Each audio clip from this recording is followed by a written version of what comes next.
ನೂರಾರು ಹೆಣ್ಮಕ್ಳಿಗೆ ನೀವು ನಿಮ್ಮ ಸೋಷಿಯಲ್ ಮೀಡಿಯಾ ಪೋಸ್ಟಲ್ಲಿ ಕೂಡ ಬರ್ಕೊಂಡಿದ್ರಿ, ಒಬ್ಬರಿಗೆ ನನ್ನ ಈ ಜರ್ನಿಯಿಂದ ಇನ್ಸ್ಪಿರೇಷನ್ ಸಿಗುತ್ತೆ, ಈ ಹೆಜ್ಜೆ ಅವರು ಇಡ್ಲಿಕ್ಕೆ ಮುಂದಾಗ್ತಾರೆ ಅಂದರೆ ಅಷ್ಟೇ ಖುಷಿ ಅಂತ ಹೇಳಿ. ಅನೇಕರಿಗೆ ಗೊತ್ತೇ ಇಲ್ಲ ಹೆಂಗಿದು, ನಾವು ಹೆಂಗೆ ಅಪ್ರೋಚ್ ಮಾಡಬೇಕು, ಸಾಧ್ಯನಾ ಒಬ್ಬ ಹೆಣ್ಣು ಮಗಳಾಗಿ ಸಿಂಗಲ್ ಪೇರೆಂಟ್ ಆಗ್ಲಿಕ್ಕೆ ಸಾಧ್ಯನಾ ಅಂತ ಹೇಳಿ ಗೊತ್ತೇ ಇಲ್ಲ. ಸೊ ನಿಮ್ಮ ಜರ್ನಿ ಹೆಂಗ್ ಸ್ಟಾರ್ಟ್ ಆಯ್ತು ಅದನ್ನ ಹೇಳೋ ಮೂಲಕ ಎಜುಕೇಟ್ ಮಾಡ್ಬೋದು. ನನಗೂ ಗೊತ್ತಿರಲಿಲ್ಲ.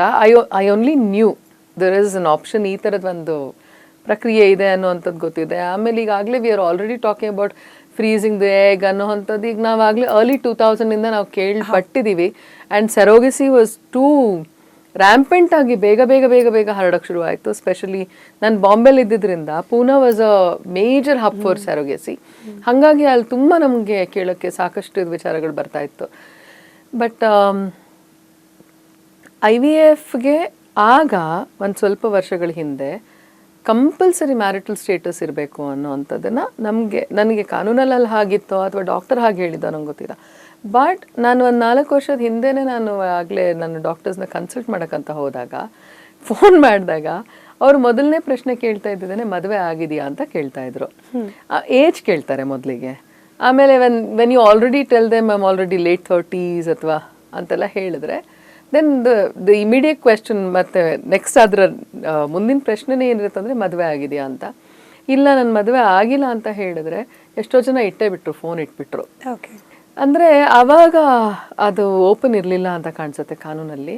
ಹಾಗಾಗಿ they were also very strict about it. Maybe ಅವ್ರಿಗೆ ಅಷ್ಟೊಂದು ಸ್ಟ್ರಿಂಜೆಂಟ್ ಇದು ಫಾರ್ಮಲಿ ದೇ ಅಂಡರ್ಗೋ, ಪ್ರತಿಯೊಬ್ಬರು ಡಾಕ್ಟರ್ನು they have to follow certain rules. And ನಮ್ಮ ಕಾನೂನಲ್ಲಿ ಏನೇನು ಬರುತ್ತೆ, ಅವ್ರಿಗೆ ಏನೇನು ಒಳಪಡುತ್ತೆ, they have to undergo I think.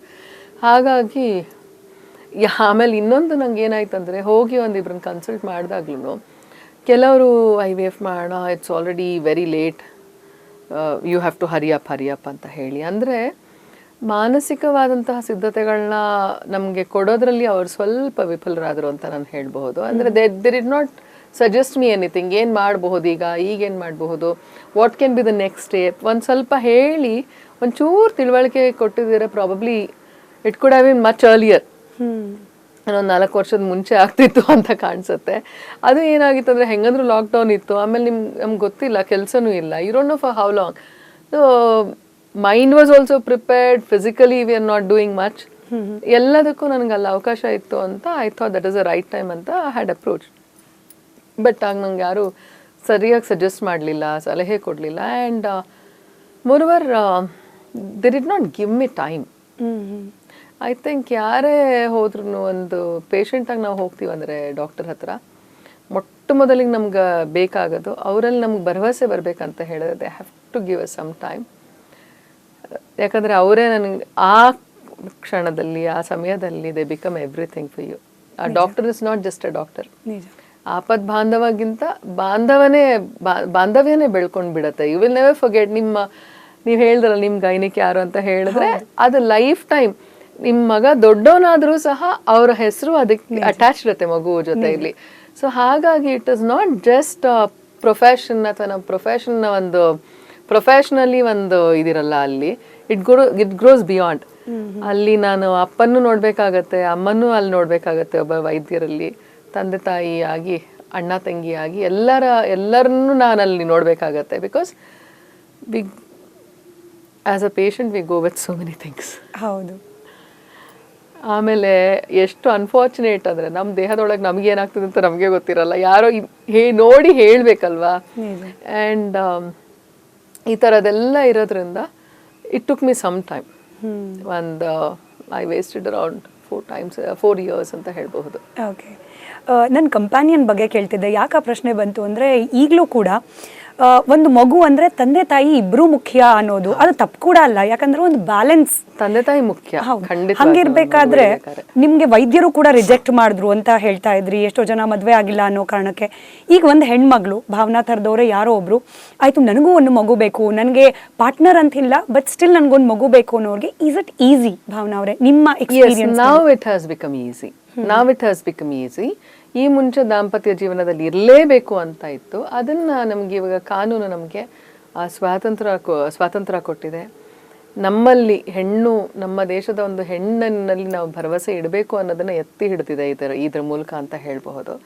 So ನಾವು we don't have to have also we don't have to have a representative also.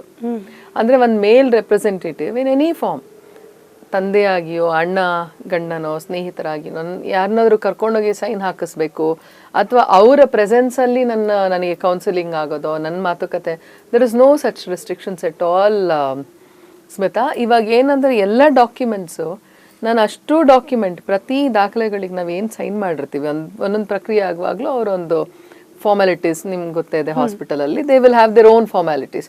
ಆ ಫಾರ್ಮಾಲಿಟಿಗೆ ಸೈನ್ ಮಾಡಲಿಕ್ಕೆಲ್ಲ ನಾನೇ ಮಾಡಿದ್ದೀನಿ ವಿನಃ ಯಾರ ಜೊತೆಯಲ್ಲೂ ನನ್ನ ಅಪ್ಪನ ಕರ್ಕೊಂಡು ಹೋಗಿ ಅಪ್ಪ ಇದ್ದಾರೆ, ತಮ್ಮ ಇದ್ದಾನೆ, ಭಾವ ಇದ್ದಾರೆ, no, there is no need of a men representation. I think that is so beautiful. ಇದು ಕಾಂಪಿಟೇಷನ್ ಅಲ್ಲ, ಅಂದ್ರೆ ಫೆಮಿನಿಸಮ್ ನ establishment Exactly, I'm not saying that. ನಿಜ ನಿಜ. ಮತ್ ಇನ್ನೊಂದು ಕುತೂಹಲ ಅಂದ್ರೆ ಎಷ್ಟೋ ಮಂದಿ ಹೆಣ್ಮಕ್ಳು ಅದರಲ್ಲೂ ಕೆರಿಯರ್ ವಿಚಾರಕ್ಕೋ 30-35 ಆದ್ಮೇಲೂ ಕೂಡ ತಾಯಿ ಆಗ್ಲಿಕ್ಕೆ ಸಾಧ್ಯ ಆಗಿರಲ್ಲ, ಅಥವಾ ಈಗಿನ ದಿನಗಳಲ್ಲಿ ದಾಂಪತ್ಯ ಜೀವನದ ಕಂಪ್ಯಾಟಿಬಿಲಿಟಿ ಬಗ್ಗೆನೂ ಸಾಕಷ್ಟು ತಕರಾರುಗಳಿದೆ.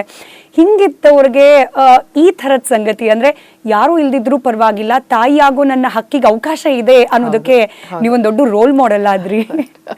ಫಾರ್ ದಟ್ ನಾನು ಅದಕ್ಕೆ ಹೇಳಿದೆ ಶುರುವಲ್ಲೇ ಥ್ಯಾಂಕ್ ಯು ಹೇಳ್ತೀನಿ ನಿಮ್ಗೆ ಅಂತ ಹೇಳಿ, ಯಾಕಂದ್ರೆ ನಿಮ್ಮಿಂದ ಎಷ್ಟೋ ಜನ ಹೆಣ್ಮಕ್ಳಿಗೆ ಈ ವಿಚಾರಗಳು ಗೊತ್ತಾಗ್ತದೆ. ಮೆಡಿಕಲ್ ಬಗ್ಗೆ ಮಾತನಾಡ್ತಿದ್ವಿ, ಬಯಾಲಜಿ ಬಗ್ಗೆ ಮಾತಾಡೋಣ. 40+ ಯೂಶಲಿ ಏನೆಲ್ಲ ಸಜೆಸ್ಟ್ ಮಾಡ್ತಾರೆ ಅಂದ್ರೆ 30 ಆಯ್ತು ಅಂದ್ರೆ ಮಗು ಮಾಡ್ಕೊಳಲ್ವಾ.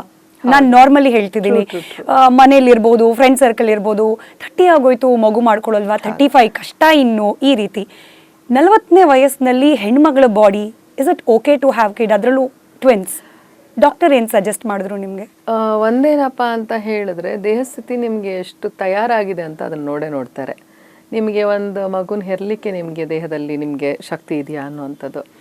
And whether it is 40 till the time that we have a cycle going, whether we are in 40s or 30s, ಇದು every individually how they maintain their health.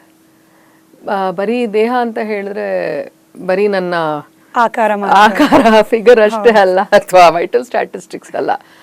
ಇಂಟರ್ನಲಿನೂ ನಾನು ಎಷ್ಟು ಹೆಲ್ದಿಯಾಗಿ ನಾನು ಇಟ್ಕೊಂಡಿದ್ದೀನಿ ಅನ್ನೋವಂಥದ್ದು ತುಂಬ ಮುಖ್ಯ ಆಗುತ್ತೆ. In my case doctor was also very happy, ಯಾಕಂದರೆ ನಾನು ಅಷ್ಟೊಂದು ಒಬೀಸ್ ಇರಲಿಲ್ಲ, ನನ್ನ ಎತ್ತರಕ್ಕೆ ಎಷ್ಟಿರಬೇಕೋ ನನಗೆ ಅಷ್ಟೇ ತೂಕ ಇತ್ತು, ಮತ್ತು ನಾನು ಯಾವಾಗಲೂ ಆ್ಯಕ್ಟಿವ್ ಆಗಿದ್ದರಿಂದ ಆಮೇಲೆ ಹೆಚ್ಚಾಗಿ ನಾನು ಹೊರಗಡೆ ಊಟ ಅಥವಾ ಜಂಕ್ ತಿನ್ನೋದು ಅದೆಲ್ಲ ಯಾವುದೂ ಅಭ್ಯಾಸ ಮಾಡ್ಕೊಂಡಿರಲಿಲ್ಲ. ಸೊ ದ್ಯಾಟ್ ಹೆಲ್ಪ್ ಮೀ, ನನ್ಗೆ ಹೆಲ್ಪ್ ಆಗಿದೆ. ಅಂದರೆ ನನ್ನ ಆತ್ಮವಿಶ್ವಾಸ ಅದರಿಂದ ಸ್ವಲ್ಪ I know that I can still go head ಅಂತ ಆ ಒಂದು ಕಾನ್ಫಿಡೆನ್ಸ್ ನನಗೆ ಬಂತು. But it's not the same with so many women. ಯಾಕಂದರೆ ಇವತ್ತು ಯಂಗರ್ ಗರ್ಲ್ಸ್ ಅವರಿಗಾಗಲೇ PCOD ಈ ಥರದ್ದು ಮತ್ತು ಹಾರ್ಮೋನಲ್ ಚೇಂಜಸ್ಸು ತುಂಬ, ಅಂದರೆ they go through lot of gynaec related issues. I had not seen a gynecologist till the time I had decided actually. Wow. For so long years. ಹಾಗಾಗಿ ನಂದು ಯಾವತ್ತೂ ಒಂದೇನು ಏರುಪೇರಿರಲಿಲ್ಲ. ಏನೇ ಆದ್ರೂ ನಮ್ಗಾಗಲೇ 35 ಆಗ್ತಾ ಇದೆ ಅಂತ ಹೇಳಿದ್ರೆ ನಮಗೊಂದು ಇದು ಟೈಮ್ ಬಾಂಬ್ ಥರ ಹೇಳ್ತಾ ಇರುತ್ತೆ, tick tick tick tick tick tick tick tick ಅಂತ ಹೇಳ್ತಾ ಇರುತ್ತೆ, ಇಟ್ಸ್ ಟೈಮ್ ಇಸ್ ಅಪ್ ಅಂತ ಹೇಳ್ತಾ ಇರುತ್ತೆ. ಅದರಲ್ಲಿ ಏನಾಗ್ತಿರುತ್ತೆ ಗೊತ್ತಾ ಸ್ಮಿತಾ, ಮ್ಯಾರಿಡ್ ಮದುವೆ ಆದವರಿಗೆ ಬೇರೆ ಒಂದು. ಈಗ ನಾವು ಮದುವೆ ಆಗದೆ ಇರೋರಿಗೆ when 35 also you're still looking for somebody, you still think you have time.